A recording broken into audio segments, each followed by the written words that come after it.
el libro de Daniel? Amén. Muy bien, vamos a buscar en nuestras Biblias, en Daniel capítulo 3. Estamos titulando el sermón de hoy, Prueba de Fuego. En nuestra serie actual, Daniel prosperando en tiempos turbulentos, hemos hablado sobre cómo el pueblo de Israel terminó en cautiverio bajo Babilonia. Y terminó así como consecuencia de su insistencia en desobedecer el pacto en el cual habían entrado con el Señor. El mismo Señor que los había librado de la esclavitud en la tierra de Egipto y les había concedido un lugar privilegiado en la región como nación. Pero ahora su identidad, su mera existencia como nación se veían amenazadas porque la intención del rey Nabucodonosor era borrar completamente su identidad y de asimilar a este pueblo completamente en Babilonia. Y yo espero que hayamos podido trazar los paralelos que existen entre los israelitas en Babilonia y los seguidores de Jesucristo en este mundo, porque aunque yo diría que la iglesia norteamericana en verdad no sabe lo que es el sufrimiento. Y cuando yo digo la iglesia norteamericana, no importa de dónde usted venga, me refiero a todos los que están sentados también aquí en esta mañana que vivimos aquí. Nosotros en verdad no sabemos lo que es el sufrimiento. Pero a pesar de eso, a pesar de que no conocemos el sufrimiento de la manera que se conoce en otras partes del mundo, nosotros estamos encarando una oposición igual de intensa a la de Babilonia de parte del mundo que nos está rodeando, en la cual somos tentados a diario a diluir el evangelio para así lograr una mayor aceptación de parte de aquellos que rechazan a Jesús. Sin embargo, como vimos en el ejemplo de Daniel y de sus amigos, cuando nosotros nos proponemos vivir vidas de santidad y de obediencia a Dios en medio de un mundo que en verdad no lo aprecia, no es necesario hacerlo de una manera repelente, sino que comprendemos que ya que el evangelio de por sí es suficientemente ofensivo. Mi gente, a nadie le gusta enterarse del hecho de que no importa todas las cosas buenas que haya hecho, aparte de confiar en el sacrificio de Jesús, están de camino al infierno por la eternidad. ¿A quién le gusta oír eso? Pero ya que sabemos que el evangelio per se es suficientemente ofensivo, es importante que en la manera en la cual nosotros nos envolvemos con nuestra sociedad, con la cultura, con el mundo exterior, que nos comuniquemos de una manera atractiva, hablando como vimos aquí en Daniel, con discreción y sensatez. Porque pues al mundo alrededor nuestro ya le es suficientemente difícil ver cómo Dios cambia las vidas de sus seguidores. Si usted ha tenido amistades antes de Cristo y esas personas pasan por la experiencia de verle cambiar, eso es difícil para ellos. Ya eso de por sí es suficientemente difícil. Y eso significa que, aunque es posible que nosotros nunca tengamos que enfrentar un horno ardiente, como vamos a ver en el pasaje de hoy, frecuentemente vamos a experimentar sufrimiento por medio del rechazo y de la crítica. Eso es sufrimiento real. Quizás no es que nos arresten, que nos manden a la horca, pero el rechazo y la crítica de parte de aquellos que nos aman por la razón de nuestra fe es sufrimiento real. Y la sabiduría de Dios en su palabra nos va a mostrar cómo afrontar esas dificultades de una manera en la cual le vamos a traer gloria. Así que vamos a leer en Daniel 3, como de costumbre voy a estar leyendo de la Biblia de las Américas, y voy a rogarles que hagamos un esfuerzo especial de esta mañana, porque vamos a leer un capítulo entero de 30 versos. Así que vamos a tener que hacer un esfuerzo especial para prestar atención, pero vale la pena, porque ¿saben qué? Este es el Señor hablándonos directamente. Le cantamos al Señor, hemos proclamado sus alabanzas, pero en este momento estamos a punto de oír directamente de la boca del Señor. Así que vamos a leer juntos en Daniel 3. Si usted no tiene Biblia y tiene una Biblia al frente, no solo la puede usar, sino que también se la puede llevar a la casa. Es nuestra apreciación por pasar esta mañana con nosotros. Dice así Daniel 3. El rey Nabucodonosor hizo una estatua de oro cuya altura era de 60 codos y su anchura de 6 codos. La levantó en el llano de Dura, en la provincia de Babilonia. Y el rey Nabucodonosor mandó reunir a los sátrapas, prefectos y gobernadores, los consejeros, tesoreros, jueces, magistrados y todos los gobernantes de las provincias para que vinieran a la dedicación de la estatua que el rey Nabucodonosor había levantado. Entonces se reunieron los sátrapas, prefectos y gobernadores, los consejeros, tesoreros, jueces, magistrados y todos los gobernantes de las provincias para la dedicación de la estatua que el rey Nabucodonosor había levantado. Y todos estaban de pie delante de la estatua que Nabucodonosor había levantado. Y el heraldo proclamó con fuerza: se os ordena a vosotros, pueblos, naciones y lenguas, que en el momento en que oigáis el sonido del cuerno, la flauta, la lira, el arpa, el salterio, la gaita y toda clase de música, os postréis y adoréis la estatua de oro que el rey Nabucodonosor ha levantado. Pero el que no se postre y adore será echado inmediatamente en un horno de fuego ardiente. Por tanto, en el momento en que todos los pueblos oyeron el sonido del cuerno, la flauta, la lira, el arpa, el salterio, la gaita y toda clase de música, todos los pueblos, naciones y lenguas se postraron y adoraron la estatua de oro que el rey Nabucodonosor había levantado. Sin embargo, en aquel tiempo algunos caldeos se presentaron y acusaron a los judíos.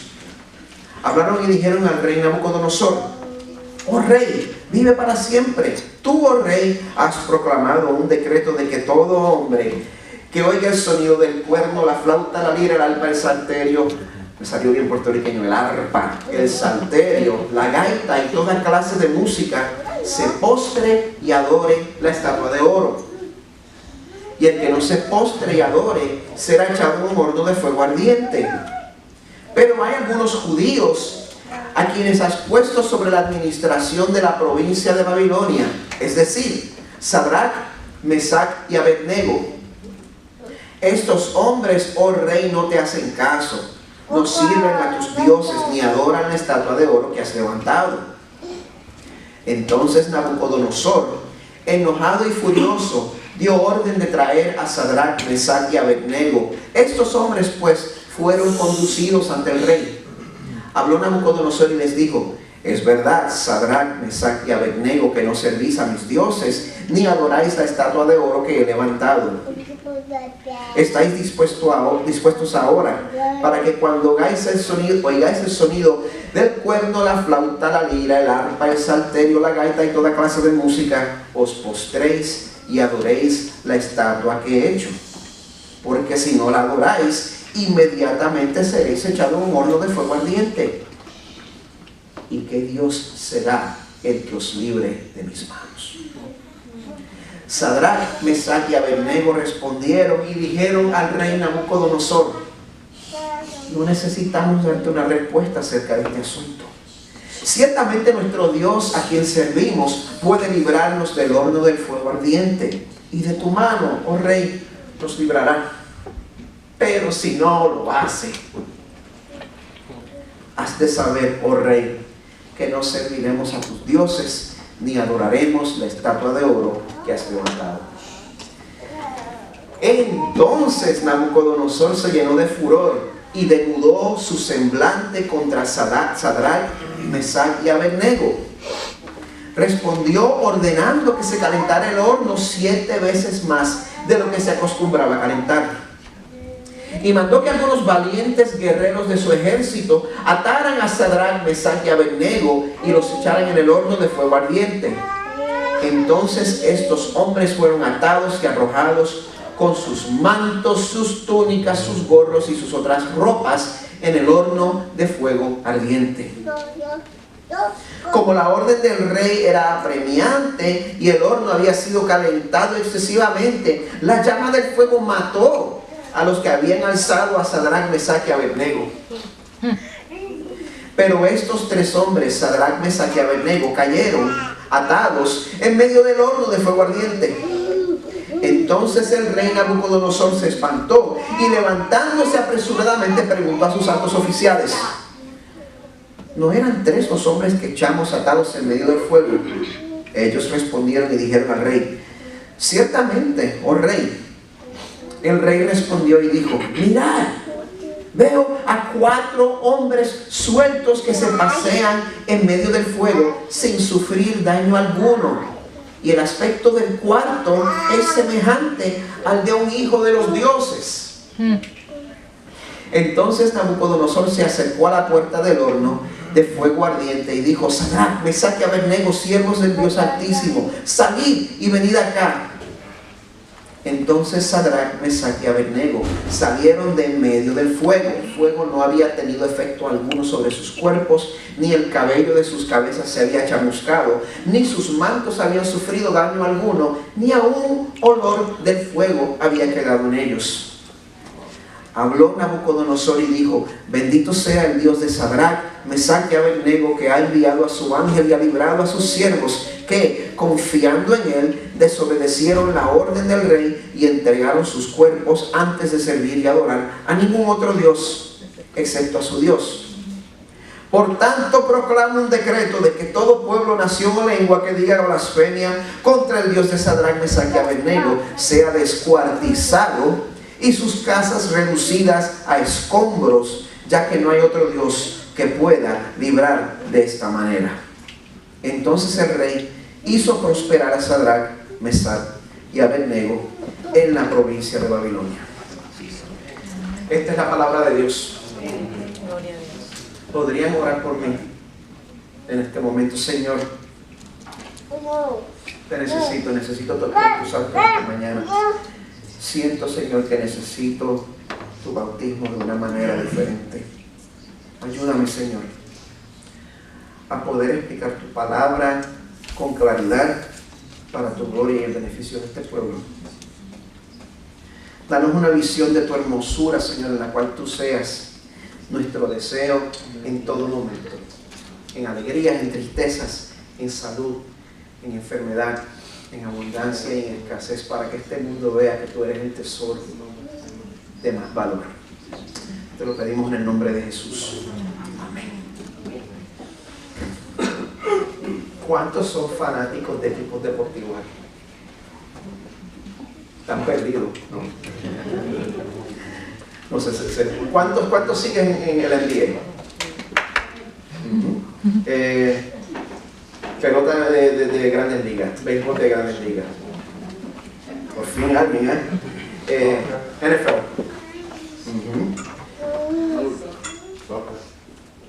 El fútbol de verdad, ¿cuánto? A ver si alguien me pone en shock esta mañana. ¿Quién sigue el NHL? Bueno, si usted ha venido antes a esta iglesia, ya usted ha oído que yo no soy muy deportista, que yo no salí el más atlético del mundo. En cuanto a los deportes que eran populares donde yo me crié, en Puerto Rico en la década de los 70, pues nunca fui bueno por más que traté. El baloncesto, lo que era el béisbol, literalmente no daba pie con bola. Ese era mi problema. Y cuando nosotros jugábamos en la calle y los equipos pues pedían los jugadores, pues yo era uno de esos nenes que quedaban a lo último. Y le tocaba al equipo pues que tenía la desgracia de tener que aguantarme. Y bueno, mi única esperanza fue que me dieran la oportunidad de tratar el fútbol, balompié. Y la única vez que tuve la oportunidad de jugarlo en primaria, yo estaba esperanzado. Dije, bueno, quizás aquí puedo, no tengo que tirar la pelota. Tan pronto me dejaron jugar, lo primero que yo hice fue anotarle un gol al otro equipo. Así que, como se pueden imaginar, eso afectó mi amor por los deportes el resto de mi vida. Y no fue hasta la adolescencia donde yo encontré, porque yo era músico, que por fin vi cuál era mi lugar en este mundo. Y por eso siempre yo he encontrado que la lealtad que encuentro en los Estados Unidos a los equipos deportivos, para mí es como un fenómeno. La intensidad, la pasión, el amor con que la gente sigue sus equipos y se compran la ropa, y se ven alguien con la camisa de otro equipo, pues se pelean. Y para mí eso es como, es otro mundo. Y les voy a confesar algo más de mí que no les va a gustar. Como yo no soy tan fanático al deporte, pues cuando yo sigo un equipo, mi lealtad es la de la peor clase. Que va al contrario de todo. Yo tiendo a ser oportunista en cuanto a los equipos que yo sigo. Pues tiene que comprenderlo, yo siempre viví en sitios donde los equipos eran malos. Me crié en Carolina en los 70 y los gigantes de Carolina en el baloncesto superior en la década de los 70 estaban en candela. No fue hasta que viví en Miami que las cosas cambiaron por fin. Viví allí la década pasada y pues tuve el privilegio de seguir a los Marlins en la última temporada que ganaron en la Serie Mundial.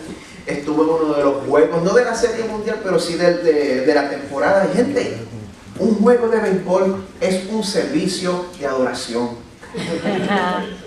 No, en verdad, es un servicio de adoración con todo y líder de alabanza. Es una experiencia increíble. Y también, por supuesto, fui fanático de los Heat para el tiempo de Shaq y para el tiempo de los Tres Reyes Magos. Eso fue un privilegio para mí, pues básicamente enojar a la gente alrededor mío. Y en la temporada pasada, adivinen a qué equipo de la NBA le iba. Eso es lo que llaman un bandwagon fan. Ese soy yo, perdóname. Espero que me puedan perdonar. Ahora, es una cosa ser así con los deportes, pero es una práctica que también yo he notado a menudo en cuanto a lo que tiene que ver con la devoción al Señor. Es trágico ver cuando la devoción de Dios de una persona depende de cuán bien le estén yendo las cosas en la vida. Me recuerda, bueno, yo me crié en una iglesia pentecostal, no sé cuántos de ustedes tuvieron ese trasfondo, pero me recuerda un corito que me enseñaron a mí que decía: alabar a Dios cuando las cosas te salen bien. Qué bueno. Qué bueno, ¿eh? Qué bueno. Muy bien. Pues en buen puertorriqueño así es un mamey, así es un guame, cualquiera. Por eso creo que nos debemos preguntar, ¿mi devoción a Dios se ve afectada por las circunstancias? Si es así, pues es justo que yo te pregunte en esta mañana, ¿a quién adoras en verdad? ¿A quién adoras en verdad? Muchas veces creemos que podemos vivir en tregua con el mundo alrededor de nosotros. Pero tenemos que recordar que nuestros verdaderos enemigos, y me refiero a Satanás, me refiero al mundo, me refiero a nuestra propia carne, están en constante campaña para apelar a nuestros afectos, a nuestros deseos, a nuestra naturaleza pecaminosa. Y quieren conquistar nuestros corazones y no se conforman con menos. Quieren robarnos la adoración que pertenece exclusivamente al Dios verdadero. Lo cual es un peligro muy real para todos nosotros. Porque nuestros corazones tienen la tendencia a desviarse de esa adoración real. Como predicaba nuestro amigo Mauricio hace un par de semanas, hay un himno en inglés que se llama Come Thou Fount, que tiene una línea que dice: Prone to wander, Lord, I feel it. Tengo una tendencia natural a desviarme de tu camino. Tengo una tendencia a desviarme del Dios que yo amo. Esos somos nosotros. Y es por eso que el primer mandamiento es...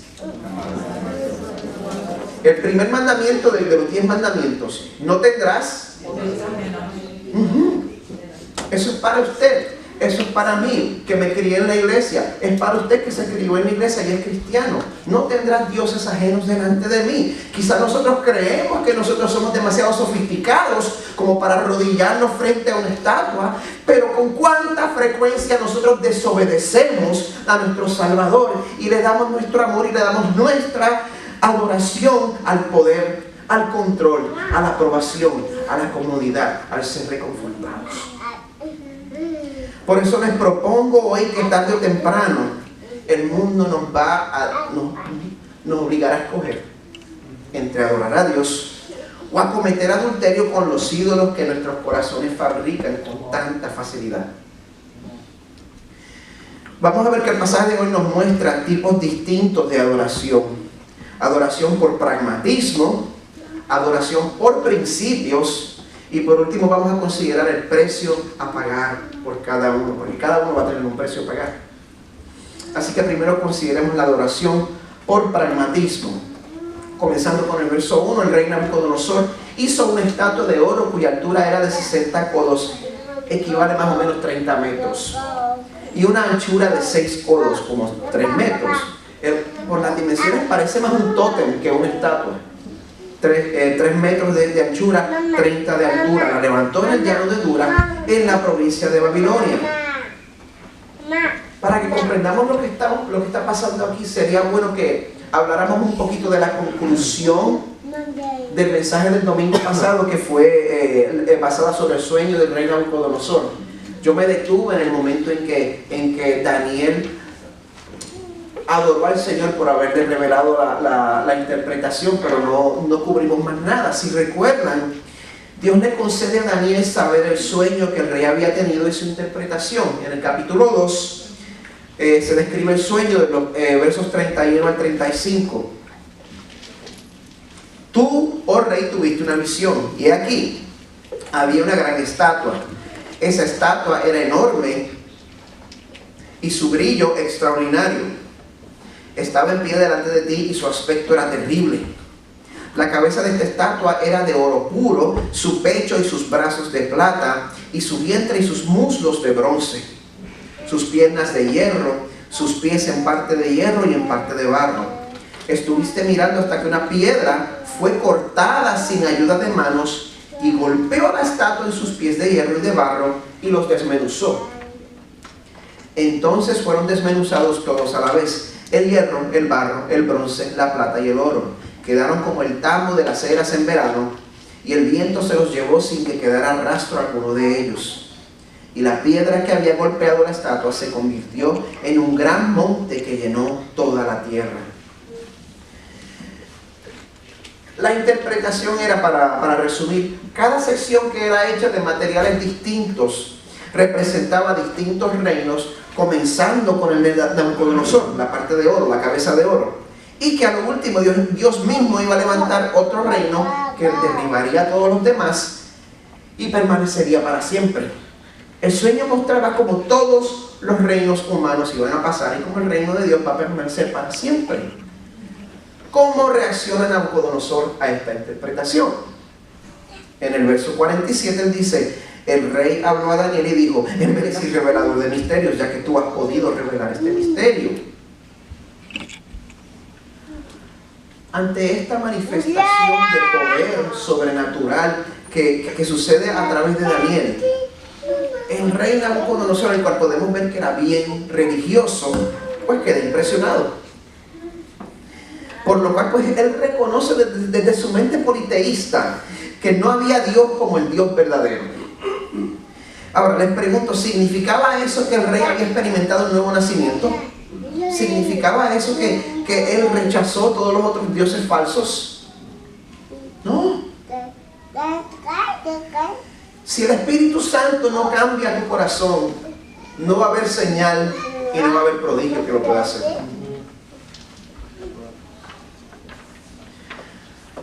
Por eso, pues aparentemente no mucho después de este incidente, este corazón todavía endurecido del rey Nabucodonosor se inspira en las imágenes de ese mismo sueño para construir una estatua gigante y entonces obligar a sus súbditos a adorarles, amenazándolos con pena de muerte. Y pues Daniel, no sé si se dieron cuenta cuando Daniel escribe este libro, él usa un estilo bien florido y bien redundante para en verdad burlarse de la pompa y de la ceremonia que el rey estaba exigiendo. Espero que lo puedan notar mientras estoy leyendo aquí. El rey Nabucodonosor mandó reunir a los sátrapas, prefectos y gobernadores, los consejeros, los tesoreros, jueces, magistrados y todos los gobernantes de las provincias para que vinieran a la dedicación de la estatua que el rey Nabucodonosor había levantado. De aquí adelante solo los voy a llamar a todos funcionarios. Entonces se reunieron todos los funcionarios para la dedicación de la estatua que el rey Nabucodonosor había levantado, y todos estaban de pie delante de la estatua que Nabucodonosor había levantado.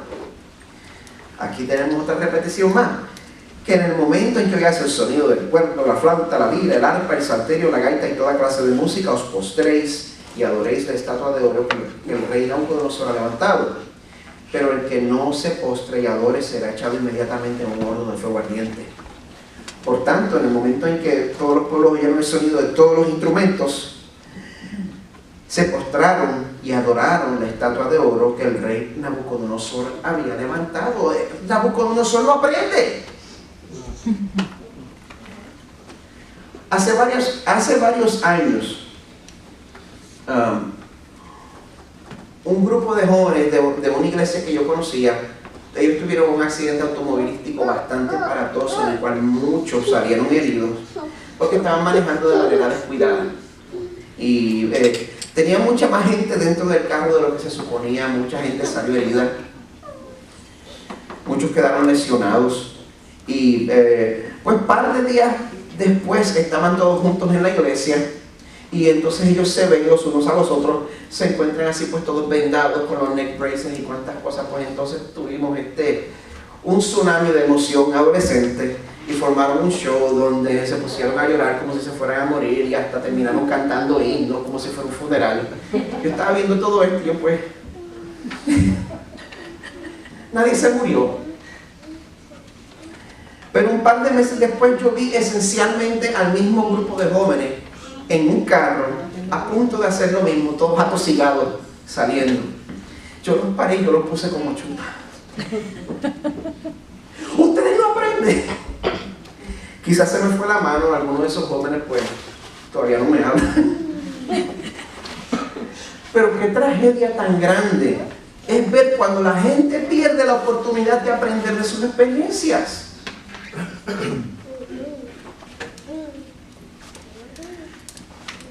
Igualito a Nabucodonosor, igualito a nosotros. La experiencia que él pasó no tuvo ningún efecto en su corazón, y es por eso que yo, aunque yo creo con toda certeza, no me malentiendan, yo creo con toda certeza que Dios todavía se mueve milagrosamente entre su pueblo, pero nuestra seguridad no puede estar basada en experiencias, sino solamente en la palabra del Señor, porque el Señor nos promete en su palabra que el cielo y la tierra pasarán, pero su palabra no pasará. Amén. Y si nuestra adoración es como la de Nabucodonosor, una adoración pragmática, una adoración que depende de lo que me está ayudando a mí en este momento y más me sirva en lo que sea popular, querida iglesia, si el fervor con el cual nosotros adoramos al Señor depende de cuán fácil se nos vaya a hacer. Si el fervor de nuestra adoración se va a acabar el día en el que el mundo decida que nuestras creencias pasaron de moda. Si el fervor de nuestra adoración se va a acabar el día en que el mundo decida que nosotros somos intolerantes. Si el fervor de nuestra adoración se va a acabar el día en que el mundo decida que nuestras creencias son demasiado cerradas y rígidas, hermanos, hoy es ese día. No vamos a durar. Aunque no siempre fue así. ¿Quién recuerda lo que estamos observando en este día de hoy? Los ataques del 11 de septiembre. Yo me acuerdo como si fuera hoy, porque soy viejo. Eso sucedió hace exactamente 15 años. Y no sé si ustedes se acuerdan cómo de momento aquí en este país se puso de moda ser cristiano. Las iglesias se llenaron. Yo me acuerdo como todos los congresistas de los dos partidos se unieron a cantar God Bless America, cada cual en su propio tono. Eso fue horrible. Esa inquietud espiritual duró como un total de, no sé, 3 a 6 meses. Y aquí estamos, de vuelta a la normalidad.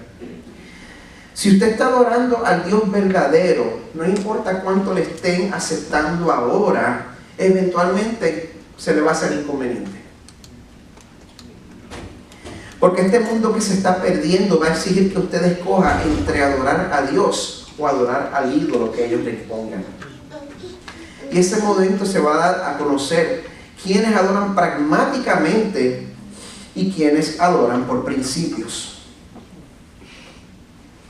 Verso 8 dice: sin embargo, en aquel tiempo algunos caldeos se presentaron y acusaron a los judíos, y hablaron y dijeron al rey Nabucodonosor: oh rey, vive para siempre. Tú, oh rey, has proclamado un decreto que todo hombre que oiga el sonido de todos los instrumentos y que no sepa creadores será echado en un horno de fuego ardiente. Pero hay algunos judíos a quienes has puesto sobre la administración de la provincia de Babilonia, es decir, Sadrach, Mesach y Abednego, y estos hombres, oh rey, no te hacen caso, no sirven a tus dioses, ni adoran la estatua de oro que has levantado. Al final del capítulo 2, cuando Nabucodonosor quiere recompensar a Daniel por interpretar su sueño correctamente, estos tres jóvenes también recibieron una promoción porque Daniel lo pidió. Pues estoy seguro que esa acción les trajo bastante enemigo. Imagínense que usted está toda su vida sirviendo en la corte y a lo último llega esta gente que los trajeron como cautivos y en cuestión de nada los promueven y se llevan los mejores trabajos de la corte. Eso les gana enemigos. Pues básicamente aquí están retando el juicio del rey, diciéndole que los jóvenes que él había escogido y había recompensado, pues ahora lo estaban traicionando. Por eso, el verso 13 nos dice que Nabucodonosor, enojado y furioso, dio orden de traer a los jóvenes, fueron conducidos ante el rey.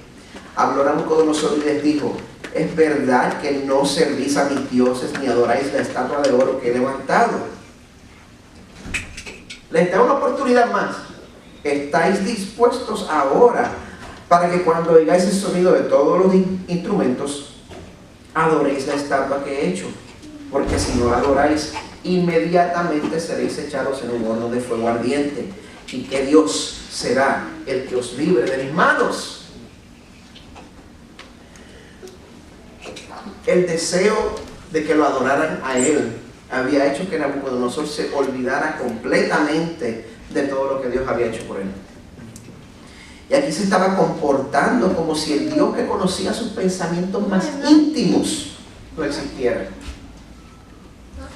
Pero ahora es que se pone la cosa buena. Sadrach, Mesach y Abednego respondieron y dijeron al rey Nabucodonosor: no necesitamos darte una respuesta acerca de este asunto. Ciertamente nuestro Dios a quien servimos puede librarnos del horno del fuego ardiente, y de tu mano, oh rey, nos librará. Efectivamente, la mano del Señor no ha sido cortada y Él tiene el poder para librarnos de cualquier situación. Ciertamente lo tiene. Pero el verso 18 dice: pero si no lo hace. Pero si no, ustedes no me oyeron, me voy a poner pentecostal aquí, digan conmigo: pero si no lo hace. Has de saber, oh rey, que no serviremos a tus dioses, ni adoraremos la estatua de oro que has levantado. En este mundo en el cual la gente dice: ay, yo no estoy seguro de que Dios existe, porque si puede permitir que yo pase un problema. Ven a un grupo de jóvenes a quien Dios les da una fe que está lista para encarar la muerte como ver un marciano. Esta confianza, este aplomo, este porte al enfrentar a alguien a pesar del peligro, ¿sabe de qué viene? Viene de conocer al Dios que adoramos. Viene de conocer al Dios que adoramos. No viene de emociones, no viene de experiencias. Viene de conocer al Señor a través de su palabra. Y ahí sabemos que Dios ha prometido estar con nosotros todos los días. Hasta el comentario sobre el libro de Daniel, el comentarista Stephen Miller escribe: he aquí una lección pertinente para los creyentes hoy en día. ¿Tiene Dios todo el poder? Sí. ¿Tiene Dios el poder para librar a los creyentes de todos los problemas y pruebas? Sí. Pero ¿significa eso que Dios va a librar a los creyentes de todos los problemas y pruebas? No. Puede que no siempre entendamos el propósito de las pruebas, pero Dios sencillamente pide a sus hijos que confíen en Él, aunque no sea fácil. Como Job, quien tuvo que perdurar un dolor increíble, exclamó: aunque Él me mate, en Él esperaré. Job 13:15. Aunque Dios no garantiza que sus seguidores no sufrirán o morirán, Él sí promete siempre estar con ellos. En los tiempos de prueba, la actitud del creyente debe ser como la de estos jóvenes. Nuestra actitud tiene que ser una que afirma que no importa lo que suceda, no importa lo que tengamos que encarar, como leímos al principio de nuestro servicio: de Jehová es la tierra y su plenitud, el mundo y los que en él habitan. Pero eso sí, ya sea que nosotros adoremos por pragmatismo o por principios, siempre vamos a tener que pagar un precio. Después que se describe la ira del rey y cómo mandó a que ataran a los jóvenes y que los echaran en el horno, eventualmente el verso 23 nos dice: estos tres hombres, Sadrac, Mesac y Abednego, cayeron atados en medio del horno de fuego ardiente. Entonces el rey Nabucodonosor se espantó y, levantándose apresuradamente, preguntó a sus altos oficiales: ¿no eran tres los hombres que echamos atados en medio del fuego? Ellos respondieron y dijeron al rey: ciertamente, oh rey. El rey respondió y dijo: mirad, veo a cuatro hombres sueltos que se pasean en medio del fuego sin sufrir daño alguno, y el aspecto del cuarto es semejante al de un hijo de los dioses. Entonces Nabucodonosor se acercó a la puerta del horno de fuego ardiente y dijo: Sadrac, Mesac y Abednego, siervos del Dios Altísimo, salid y venid acá. Entonces Sadrac, Mesac y Abednego salieron del medio del fuego. En el judaísmo, ya que ellos rechazan a Jesús, ellos interpretan que este cuarto hombre es un ángel. Pero el lenguaje del original arameo es inconfundible. Es la misma palabra de donde viene Elohim. Implica que este cuarto hombre compartía la naturaleza divina. Y yo creo que aquí los jóvenes estaban siendo consolados y estaban siendo sustentados por la presencia misma de un Cristo preencarnado. La segunda persona de la Trinidad. El mismo Dios que permitió que estos jóvenes fueran criticados, perseguidos, confrontados, juzgados, sentenciados, atados y lanzados en el horno. Yo creo en mi corazón que Sadrac, Mesac y Abednego en verdad no sabían si Dios lo iba a salvar de la llama. Nosotros no tenemos conocimiento del futuro. No fue hasta que ellos fueron lanzados en el horno encendido que ellos experimentaron el milagro. Ellos tuvieron que llegar hasta el final de la prueba como un samurái japonés, aceptando la muerte como una opción. Eso es una de las cosas que hace el samurái japonés tan mortal. Acepta la muerte como una opción. Y yo creo que esa es la misma mentalidad que ellos tenían. El que adora por principios está dispuesto a pagar el precio ahora en este mundo. Porque sabe que Dios o nos puede salvar de la persecución, o nos puede salvar cuando nos echen en el horno, o nos puede llevar a una eternidad con Él. Lo cual es posible porque Jesús dio su vida en un punto de la historia para salvar a todo su pueblo a lo largo de la historia, en el pasado, durante el tiempo de Él y aún en nuestros tiempos, ya sea Adán y Eva, ya sea Sadrac, Mesac, Abednego, ya sea Pedro, Pablo, sea don Pedro, sea yo, sea usted. Nuestra única esperanza de salvación eterna es Jesús, el Cordero que fue sacrificado desde antes de la fundación del mundo. El equipo de adoración puede pasar. El resto del pasaje nos cuenta cómo los tres jóvenes salieron completamente ilesos del horno de fuego. Y cómo Nabucodonosor, una vez más en su pragmatismo, cuando le conviene, pues adora al Dios verdadero. Y termina pues honrando una vez más a los jóvenes, a Sadrac, Mesac y Abednego. Pero nosotros no podemos exigirle a Dios que todos tengamos ese mismo final. Algunos vamos a ser librados del horno, otros vamos a ser librados de morir una vez caigamos dentro de las llamas, y otros vamos a morir por las llamas del horno. Pero la salvación eterna solo será de aquellos que saben que no pueden depender de su religiosidad para agradar a Dios.